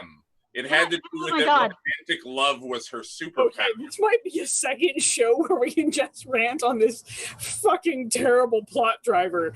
But Like, I wanted just to. because Can I you finish my fucking thought? dude it does not mean that you're romantically in love with him. She knew him for like 48 hours. I can't finish my thought. Is that okay if I finish my thought? No, there's no way she knew him for 48 hours because those boats definitely did not make it from Themyscira to England in 48 fucking hours in World War One. I like us. Tulia, would you like to go? Do it. Make it happen. On whenever you guys are ready and done with my, Make question. it happen. I'm drinking anyway. After I completely botched Mercedes Lackey. We're in the fucking fourth Anna fucking McCaffrey. soapbox on one question. I was about to say, so we also have another question if we want to like base. We will go, but I'm going to finish my fucking thought. God damn it! Make it happen. So there's a term. There is a term of it's called dickmatized. If you do not listen, apparently Helga's never listened or read any of Dan Savage's. Dickmatized. There is a term for all of this. It's called dickmatized. Dan Savage of Savage Love and the Savage Love podcast and the Savage Love, like in the Stranger Seattle Daily newspaper, has a term for this fucking thing. It's called when a girl, straight girl, or a gay guy gets like just shunts all of agency off onto whoever they're fucking. It's called dickmatized. Our dear friend Aaron in On Tier, who is going to be one of our upcoming guests, actually put that in the comments like a bajillion and 50 years ago, and I wanted to mention this and just fill it out with that. Dickmatized, learn it, use it. It's a great definition. I just can't even. All right, going to the next question. Love. All right, like one, I think this is almost my favorite episode. I've almost spewed my drink twice out my nose at this point in time. We've gone on multiple soapboxes. We're going to be a solid 2 hours. Thank you very much for all of our listeners. I think this is our longest running show. I think this actually so you now officially beat Kunahild, and Kunahild went an hour and 45. This is pretty much 2 hours. We're 3 minutes away from 2 hours. We can do it. The last question is from Ronnie. Okay, Ciela. Sorry. Drink. Use her. I don't know if I need to drink anymore. No, in fact, you do. Purple drink, clear glass. You can tell I've been drinking all night. So the last question of the evening, Demon of the East, where did that come from? The follow-up is, hosts, what is one of your nicknames and where did that come from? Demon of the East comes from the fact that I had no nicknames. I had no title, and I was remarkably unimportant. I went into a pot of arms before I ever got my AOA, and there was a very proper herald who asked me what my name was, and he's like, where are you from and everything, and I gave him the whole spiel, and I wore this armor that I had made that of course had a demon summon, and so he called me to the list as the Demon of the East, because those were the only things that were important, or the only things that were pertinent about my existence. And what solidified me being the demon of the East was following this pot of arms. There is a member of our society who's been there since Penzic 2. His name is Daniel Stool, who most probably affectionately know as Nissan Maxima, who helped me across the internet for years on where I needed to get my resources and how I would build my kit and how I would do my thing. And he told me that if I put a Japanese battle together at Penzic War, that he would come to that battle. And I got everything together, and I put my kit together, and I was so excited. I was ready to go. And this is probably 10 years ago at this point. And I see him, and I invited him to the battle. And this was around the time that Battle of Nations came out. And he retired his Japanese persona. And I see him on the field, and I was like, Nissan, I got the battle together. You know, are you going to come down? And he goes, oh, man, I'm done with that part of my life. And he goes, hey, you're the demon now, kid. And so, like, I wore that mantle as the demon of the East because that was my AOA and this thing that having a title that had nothing to do with an order of precedence was more important than having something that you had won, because that was what the people called you. And how people recognize you was more important than how a list recognized you. So I've kept it forever.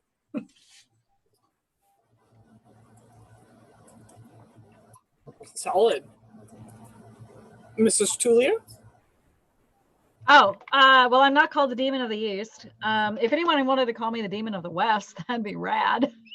I don't think I've done anything to earn it, but you know, whatever.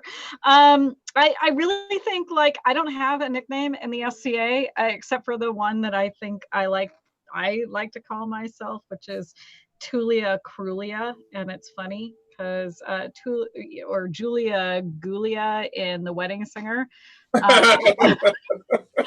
So when I started dating Thorfinn, I thought it'd be really funny if I called myself Tulia Crulia. So I called myself Tulia Crulia because it's funny, but I'm not any of that. I didn't earn it. I don't think I actually, maybe that bitch. I'm pretty sure they actually say, like, Tulia, that bitch, but nobody ever says it to my face. So I can't quote that. It's just what I suspect. And I kick that off to Helga. That bitch. So I've gained, this is gonna be a really weird thing. For a very long time, I didn't have a nickname in the SCA. And it was just kind of weird because, like, most female fighters get a nickname real fast, like, and then it runs through its course and everything else like that. And I didn't get that. And I will admit that I had, like, this weird hurt feeling over it where I was like, what the fuck? How did I not gain a nickname? And then a very dear friend of mine one day made a joke that I was a hyena with thumbs. And that one has stuck in my head. And so out of all the nicknames that I've been given over the last 2 years, because over the last 2 years, I've gained a lot of weird nicknames. I'm going to say that that's my favorite because it was the reminder that the hyena is the one that kills the lion.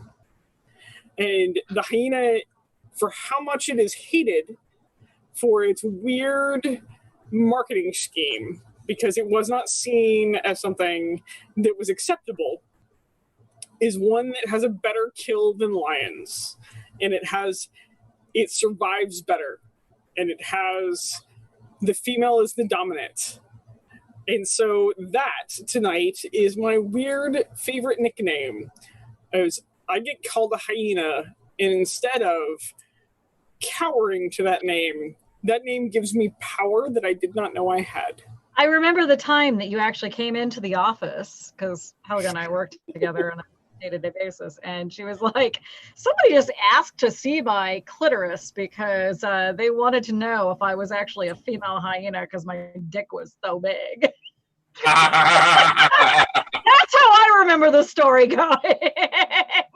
And of course we all LOL'd for. And then my entire office laughed and we went from there. And so, Yeah, hyena. The hyena is misremembered, but they're more predatory than the lion is. And the lion is celebrated and the hyena is hated. And it is a reminder that even though occasionally you forget you're not celebrated, you're still fucking lethal. So somebody just said that they remember hearing somebody call you Helga the Bear Slayer and Helga the Peacock Tamer. That was Christine. Okay, nobody's ever called me the Peacock Tamer to my I was just like, the Peacock Slayer? Yeah, Cock Slayer, yes, absolutely. I mean, how do you slay a peacock? You throw a blanket over and wrap it up and just run off with it. That's how you slay a peacock. It's just like, okay, yes, actually. Can't even argue.